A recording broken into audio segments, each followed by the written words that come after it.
This video covers the installation and wiring of the Potter integrated voice system. It includes control panels, amplifiers, and remote microphones.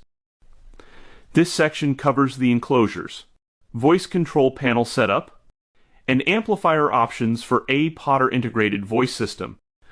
The AFC 1000V and IPA 4000V control panels, along with the LOC 1000 remote microphone, have enclosures measuring 28 inches high by 20 1/8 inches wide by 4 1/4 inches deep. Thanks to a 5/8 inch overhang, they can be surface or flush mounted. The RM1000 ECS, a smaller remote microphone, measures 10 inches high by 8 3/4 inches wide by 3 inches deep. The integrated voice control panel enclosure includes the main control panel, a VM1000 voice module, a microphone, and an SB8 button bank. Before applying power, connect the VM1000 to the control panel via P-Link. At the same time, use the supplied Cat5 jumper to link the control panel's PCOM port to Ethernet port 2, which is on the right side of the VM1000. Port 1 now serves as the panel's PCOM port. Connect the SB8 to the VM1000 using the supplied ribbon cable. That cable will run from the 10-pin port on the VM1000 to the SB8 port labeled in. Finally, install the microphone by placing the grommet on the cable, running it through the holder opening, and plugging it into the microphone jack. Single-channel amplifiers measure 16 inches wide by 17 inches high by 3 3/4 inches deep and do not support accessory cards. Dual-channel amplifiers measure 19 inches wide by 27 3/8 inches high by 4 5/8 inches deep. The BUA 1000 functions as a backup amplifier for dual-channel units, while the 70V1000 acts as a step-up transformer, enabling 25-volt DCAs to drive 70-volt speakers. This section covers the VM1000 connections, V-Link wiring for single and dual-channel systems, auxiliary inputs, as well as integration of the SB8 and SB24 modules. The VM1000 includes several terminals and ports. First is the SB8 button bank 10-pin port on the top left. Card P-Link terminals on the bottom left. The S1 addressing dip switch block beside them, V-Link 1 and 2 terminals to the right, the auxiliary input and its associated control terminal in the middle, Ethernet ports 1 and 2 further right, and the microphone jack in the bottom right corner. The V-Link out terminals serve as a Class B feed circuit that requires a 15K ohm end-of-line resistor. If the system is single-channel, only the V-Link 1 terminals will be used, where on a dual-channel system, both V-Link circuits will be utilized. The terminals that are labeled in serve as the Class A return for the V-Link circuit and do not require an end-of-line resistor.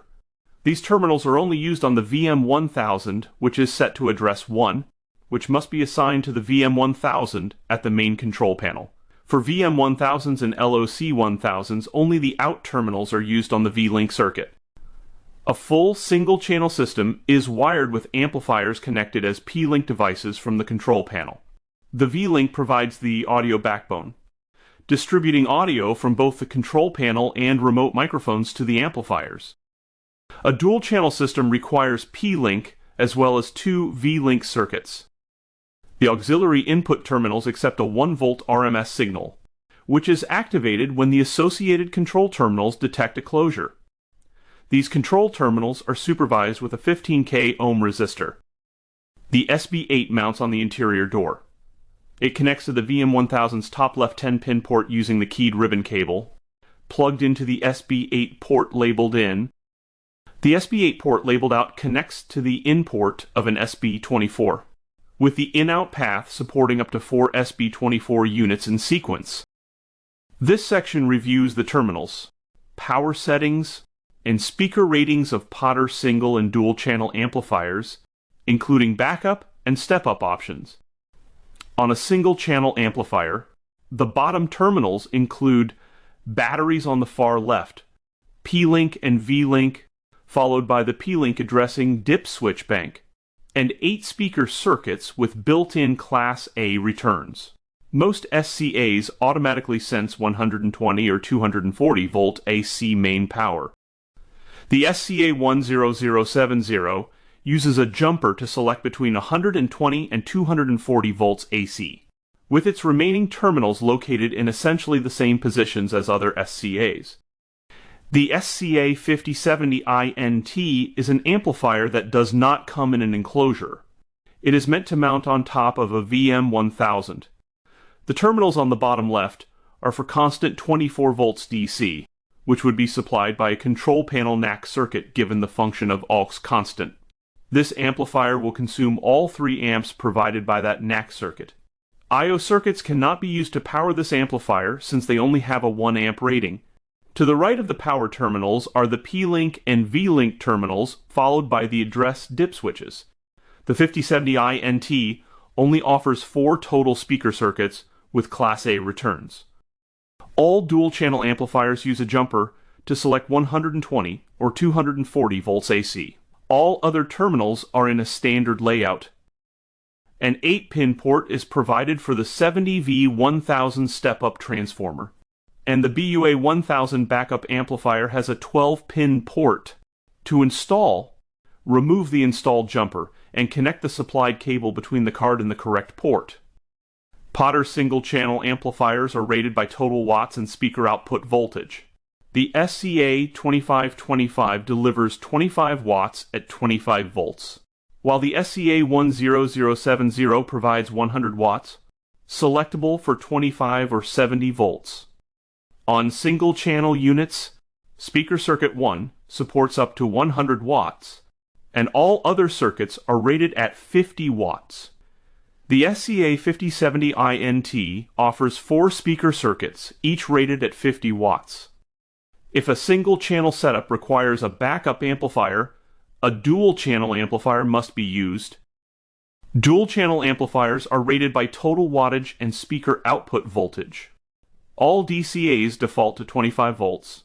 Circuits 1 and 5 support 100 watts each, while all other circuits are 50 watts. The 70V1000 drives 70-volt speaker systems, and the BUA1000 serves as a backup amplifier for dual-channel applications. Both cards mount easily inside the amplifier enclosure using stacker brackets. This section reviews the LOC1000 and RM1000 ECS remote microphones, including their connections and system requirements. The LOC1000 is the larger remote microphone and provides full system control through its built-in RA6500R annunciator. Both the annunciator and VM1000 require standard P-Link circuitry. The SB8 and any SB24s wire the same as in the main control. Only the V-Link out terminals are used on the LOC1000. The RM1000 ECS is the smaller remote microphone, requiring P-Link in either 1 or 2 V-Link circuits.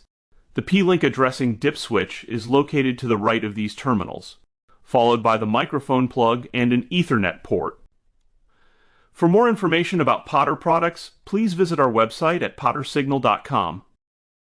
To access additional training resources, check out our online training portal at academy.pottersignal.com. Stay connected with us on social media for the latest updates and news.